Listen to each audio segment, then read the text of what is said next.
Hi kids, I just wanted to give you a little bit of help with this week's spelling.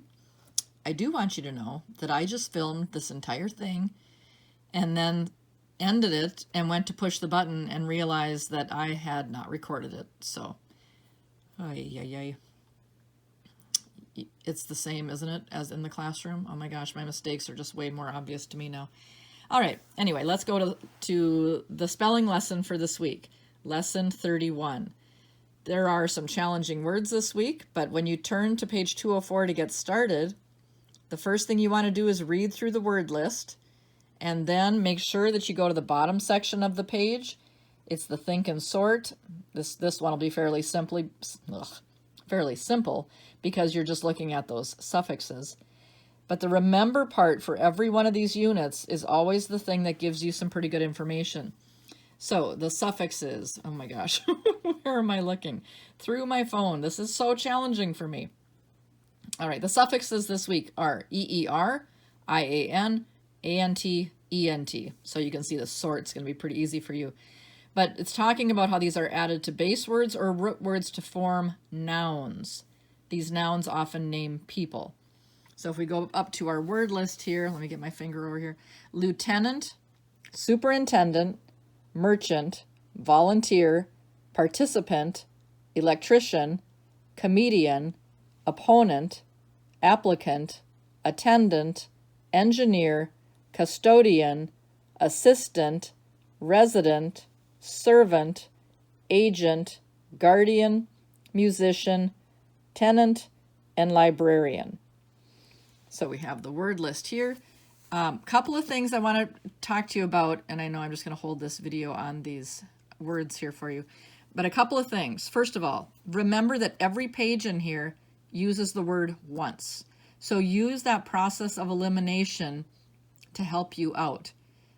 That's going to make a big difference on some of these pages. You know these can be challenging. It's difficult when I'm not with you because during the week, if we were in the classroom, you know we would look at this unit one page at a time and go through some that we might have questions on. So there's a lot of responsibility that's kind of falling on your shoulders. So how do you deal with not being together to be able to ask questions? Okay, a couple of things that you can do. First of all, just because we're not together doesn't mean you can't ask me questions. So contact me. You have Edmodo. I've had a number of kids send me messages on there just privately, so you can do that, and that way I can answer your question. However, like with spelling, I think a question put out there as a post would be helpful for everybody because more than likely you are not the only person that has that question. So go ahead and do that. Secondly, use spellingcity.com. I didn't just set that up just for fun. It's fun, hopefully, but also that we can learn something from it. If you go on to Spelling City, there is a section for this list and all the other lists that have vocabulary. So if you're looking through some of these words and you don't know what they mean and you can't tell by the sentence that it's used in, which I have to say that a lot of times that's not going to help you on these, but go on to Spelling City and look at those vocabulary activities. That is going to help you with the definitions. You're going to have to do those things because we're just in a different situation. So please make use of the resources. Really, every time I teach you something, I'm trying to teach you something beyond the moment, right? So one of the things that we can really take away from this distance learning is the need for us to be able to use the resources that are available to us. Does that take a little bit of extra effort? Yes. If we can do that and train ourselves to do that and have that self-discipline, I've preached that one all throughout the year, the self-discipline to make yourself do the things that you maybe don't want to take the time to do, that is going to be your key to success in so many things. So use Spelling City and process of elimination. Let me just see here if I can turn a page.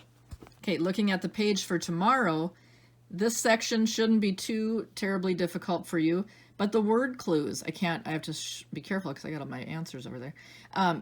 The word clues, if you don't know these, go to that Spelling City, the definitions and the vocabulary, that's going to help you out a lot. Otherwise, I think most of these should be okay on this page. Going to Wednesdays, figurative language with the similes, those might be a little bit difficult, okay? So what's the first thing we can do before we even start having questions on this section is we go down to the bottom. Oh, look at here. Here's a list of words. None of these will be used on the top part. So you can eliminate 6 words from these 2 sections right off the bat. Work smart, people. Use those things to be able to help yourself out, okay? If you have specific questions, post them for me on Edmodo. In looking at this myself, this may be the one section that you might have more questions on, okay? All right. Have a great week working on your work. We will be touching base from time to time, and don't hesitate to use your resources. Talk to you later.